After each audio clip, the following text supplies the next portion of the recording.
Bismillahirrahmanirrahim. Elhamdülillahi Rabbil alemin. Ve sallallahu teala ala hayri halqihi Muhammedin ve ala alihi ve sahbihi ve tabi'ihim ecmain. Ondan soň ikinci türküm kişiler bilen munda indi kafirler bilen Peygamber sallallahu aleyhi ve sellem kurkan muamele kıldı. Ol alarga indi dinni hikmet bilen jitkirge tırıştı. Hem şunlap da buna Müslümanlarga karşı küreşmegenleri anın irtemi soňma İslam dinini kabul etip bitirdiler. Bütünüz Allah'tan rahmeti bilen. Rasulullah sallallahu aleyhi ve sellem indi anda aytila kitaplarda ol gramatı yazıp ile Quraysh kabilesi hem indi Ansariler arasında bolan muameleler turunda. Ondan soň indi üçüncü türküm bular indi Yahudlar. Yahudlarning özlerinin bu Medine'de yaşaytırgan Medine şehirinin içinde hem Medine'nin şitinlerinde yaşaytırgan üç kabile bular. Birisi şunun Banu Qaynuqa. Buna aytarlar indi Hazraç kabilesinin alar indi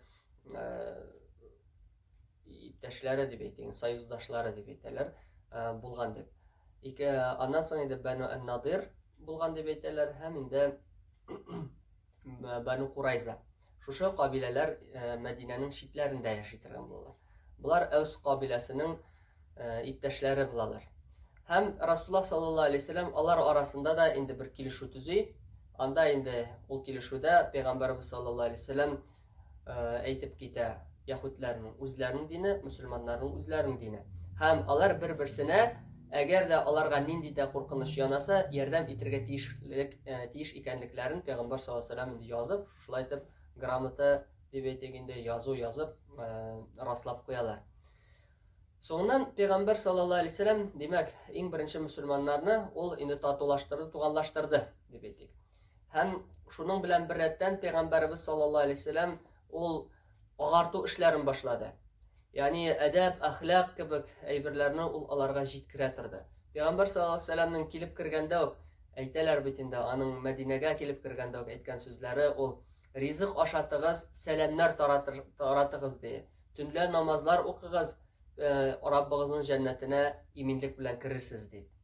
Yani tünle kişiler yuklaganda namazlar okarsız, okıgız Rabbinizin cennetine iminlik bilen kiririz deyip şunday vasiyetler aytdı, şunday nasihatler jitkirdi. Peygamber sallallahu aleyhi ve sellem kura bitinde Medine halkı ol, bay bulmay, Mekke halkından ayırmalı bularak hem indi günden gün şuşa da kilgen muhacirlerin sonu arta bara. Hem şu iktisadi hali anın tağı da tutturuksuzlukka eylene dip aytdyk. Hem indi şul sebeple Peygamber sallallahu aleyhi ve sellem indi anlata turgan bular kişinin indi bir vakıtta da surap yürge yaramagandygyn kişilerden belki indi kanagat bularga hem indi kesip kılarga kerek ekendigen. Peygamber sallallahu aleyhi ve sellem Müslümanlar arasında ülfet mehabbet bolsun üçün özünün nasihatlerini jitkiratirgan bular. Misal üçün bir hadise ol indi bizning Rizaettin Fakhrettinning da Jamiul Kalim kitabında kile Peygamber sallallahu aleyhi ve sellem ayta ittaqun nara walau bi shiqqi tamratin fa in lam tajidu fa bi kalimatin tayyibatin. Bu hadisin manası uttan diye özünüzni saqlagız cehennem otundan hatta birer yartı hurma berip bolsa da diye. Hurma munda finik degan ma'noda. Şunun yartısını berip bolsa da diye özünüzni uttan saqlap qalasiz. Onu da taba almasagız diye yaxşı söz bilen bolsa da diye. İkinci bir rivayetindekiler hatta diye yılmayıp bolsa da diye. Kardeşine yılmayıp bolsa da. Peygamberimiz sallallahu aleyhi ve sellem mına şu Müslümanlar arasında tatullıkны mına şulay buldura. Hem şunlap da anın indi şahsiyetinin kamilligi dip aytganda şul kadar ta'sir ete başkalarga. Anın indi bir sözsüz ona yaratirgan bularlar hem indi bir sözsüz anın aytgan nasihatlarin Müslümanlar turmuşka aşıratirgan bularlar. Hem Peygamberimiz sallallahu aleyhi ve sellem kıska gına vakit içinde muğarşı tarih görmegen şul kadar güçlü, itaatli, taqwa bulgan hem Allah Teala Kur'an'da maqtab aytgan jamiyatni tüzüge erişe. Şulay tagın bir zor bir Peygamber sallallahu aleyhi ve sellem işlegen aybir ol da bolsa meşit salu. Meşit jirlege iki yetim balany kıbla Peygamber sallallahu aleyhi ve sellem satıp ala dip aytalar hem indi 100 tirsek razmerinde kuleminde salalar meşitni. Hem Peygamber sallallahu aleyhi ve sellem peygamber buluğuna qaramasdan özü meşit saluda үзенең өлешен кертә. Һәм инде ул Расулуллаһ саллаллаһу алейһи вәсәлләм инде дуга кыла торган була, ишетелерлек итеп башкаларга. Ахираттан башка хак тормыш юктыр ди. Эй Раббым, ансарларга һәм мухаҗирларны гафу ит ди. Һәм Пәйгамбәр саллаллаһу алейһи вәсәлләмнең шушылай итеп дуга кылулары әлбәттә башкаларга бик нык тәэсир итә торган була. Пәйгамбәр саллаллаһу алейһи вәсәлләм инде әйтә торган була, әлләди мәчет салганда бер торып бер басучылар ди, тузаннан да куркучылар белән тигез булырлармыни ди. Башкалар да менә шу эштә актив катнаша башлый. Һәм гомумән мәчет ул ислам динендә гыйбадәтханә генә түгел. Элек-электән ук гыйбадәтханә булмый. Ул гыйлем йорты да була. Ул мәхкәмә эшләрендә алып бара торган җир була. Ул татулаштыру җире дә була. Шуның белән бер рәттән фәкыйрь кешеләр өчен инде ул түбә дә була. Ягъни шушында килеп инде яшәп тора торган була.